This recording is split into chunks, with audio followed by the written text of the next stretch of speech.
अब एसएपी के दो एसएपी में जैसे हर एक सिक्के के दो पहलू होते हैं, उसी तरह एसएपी में भी दो पहलू हैं। एसएपी के भी दो हिस्से हैं, दो पार्ट हैं। एसएपी का भी दो पार्ट है और एसएपी का दो, उसको मॉड्यूल बोलते हैं। यहाँ पे एसएपी के दो पार्ट को दो मॉड्यूल बोलते हैं। एसएपी में दो मॉड्यूल होते हैं, एक फंक्शनल मॉड्यूल और एक टेक्निकल मॉड्यूल। चलिए वो देखते हैं। SAP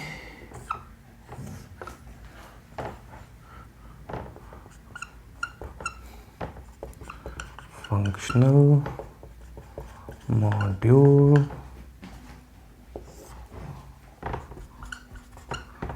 technical module.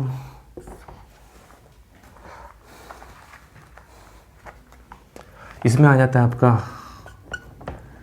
Finance, controlling,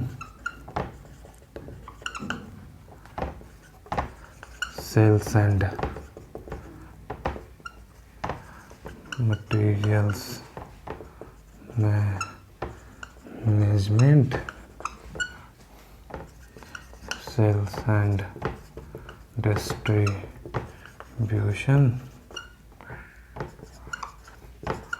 production and planning,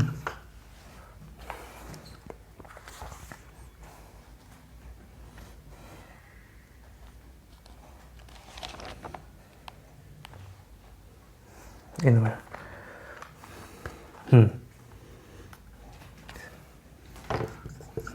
human capital management. और टेक्निकल में क्या आता है जी? एबैप आता है। एबैप का मतलब, एबैप का फुल फॉर्म क्या है? Basic application software integrated solution.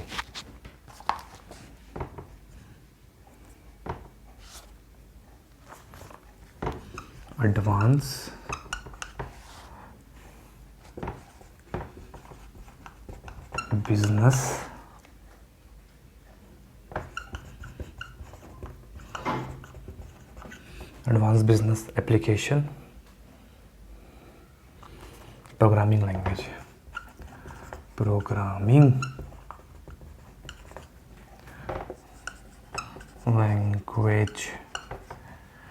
अभी दूसरा है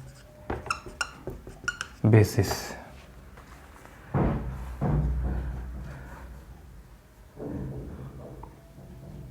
basic application software integrated solution.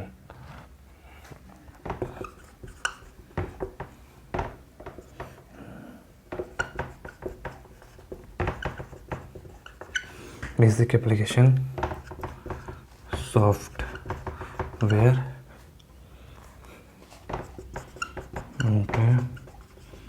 Integrated solution.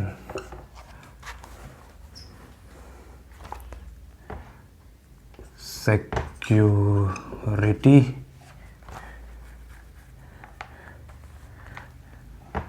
BWBI।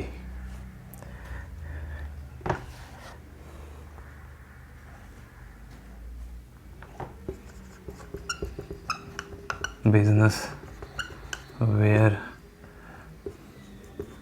House, business integration, business integration. Okay ji. तो ये देखिए, एसएपी के दो मॉड्यूल हैं, एक फंक्शनल मॉड्यूल, एक टेक्निकल मॉड्यूल। फंक्शनल मॉड्यूल में क्या आता है जी? फिनांस आता है एक्सटर्नल रिपोर्टिंग करने के लिए, कंट्रोलिंग आता है इंटरनल रिपोर्टिंग करने के लिए, sales and distribution, material management, production and planning, human capital management. अभी टेक्निकल आ जाइए, मतलब जो डेवलपर होते हैं, जिन्होंने मतलब टेक्निकल जो बंदे होते हैं, तो उसमें एबैप आता है, बेसिस आता है और सिक्योरिटी आता है, BIBW। एबैप कौन होता है? जो डेवलपर होते हैं, जिनका काम डेवलपमेंट करना होता है, ये डेवलपर होते हैं। ठीक है, ये डेवलपर होते हैं जो जिन्होंने MCA किया हुआ है, जो कंप्यूटर साइंस जिन्होंने MCA किया हुआ है, कंप्यूटर साइंस जिन्होंने इंजीनियरिंग किया हुआ है। बेसिस कौन होते हैं जी? बेसिस भी वही होता है, टेक्निकल बंदे होते हैं, टेक्निकल कोर्स जिन्होंने किया हुआ है। टेक्निकल कोर्स मतलब MCA किया हुआ है, इंजीनियरिंग किया हुआ है। और इनका काम क्या होता है? ये मीडिएटर होता है, ये मीडिएटर होता है।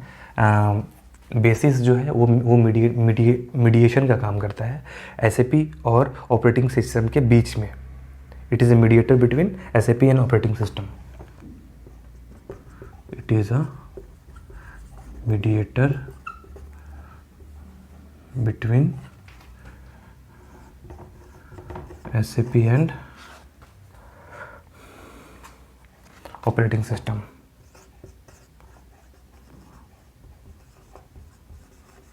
जैसे कि विंडो, ठीक है। सिक्योरिटी इनका काम होता है ऑथराइजेशन देना। जैसे बहुत सारे फंक्शन, जैसे हम इनवॉइस पोस्टिंग करना है तो उसका ऑथराइजेशन कौन देगा? उसका ऑथराइजेशन सिक्योरिटी वाले जो एम्प्लॉय होंगे वो देंगे, ठीक है। इनका काम ऑथराइजेशन देना होता है, ऑथोराइजेशन देना होता है, ठीक है। बिजनेस इंटेलिजेंस और बिजनेस वेयरहाउस, तो अभी हमने जो MBA चाय वाला का जो हमने वो बिजनेस सिनेरियो हमने पढ़ा था, मैं एक बार फिर डायग्राम बनाता हूँ और उसे रिलेट करता हूँ, इस फंक्शन मॉड्यूल को मैं उससे रिलेट करता हूँ और टेक्निकल को भी मैं रिलेट करता हूँ। देखिए,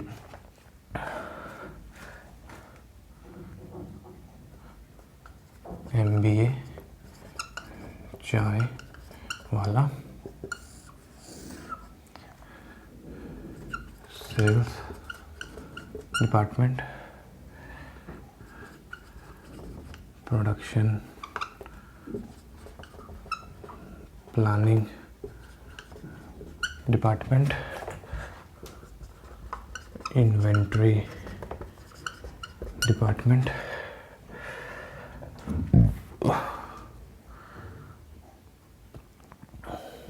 HR डिपार्टमेंट, फाइनेंस डिपार्टमेंट। तो SAP FICO इसमें आएगा, SAP FICO इसमें आ जाएगा। देखो इसमें आएगा ये human capital management, SAP HCM इसमें आएगा। Inventory materials management, SAP MM इसमें आएगा। SAP PP, SAP PP इसमें आएगा।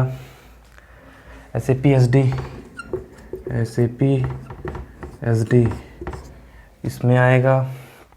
तो देख रहे हो आप, MBA चाय वाला का जो मैंने आपको बिज़नेस बताया था, तो उसका जो अगर उसने जैसे उसका बिज़नेस बहुत बड़ा हो रहा है, वो फॉरेन भी जाने का सोच रहा है, तो वो SAP सॉफ्टवेयर अगर परचेस उसने मानिए वो परचेस कर लेता है, तो वो परचेस कर लेता है तो उसको लाइसेंस क्या चीज़ खरीदना पड़ेगा? उसको license SAP finance and controlling के लिए, फिनेंस डिपार्टमेंट के लिए उसको SAP FICO का लाइसेंस खरीदना पड़ेगा। और वो सेल्स एंड डिस्ट्रीब्यूशन के लिए उसको सेल्स डिपार्टमेंट को किस चीज़ का लाइसेंस खरीदना होगा? तो SAP SD का, SAP PP का प्रोडक्शन एंड प्लानिंग के लिए, मटेरियल्स मैनेजमेंट के लिए, इन्वेंट्री डिपार्टमेंट के लिए मटेरियल SAP MM का, और HR डिपार्टमेंट के लिए SAP ह्यूमन कैपिटल मैनेजमेंट। तो वही बिज़नेस देख लो आप, MBA चाय वाला को लेके मैंने ये आपको बता दिया कि SAP का इसमें कैसे यूज़ होगा। अब मान लो एक FI फिनेंस वाले बंदे को इनवॉइस पोस्टिंग करना है, ठीक है।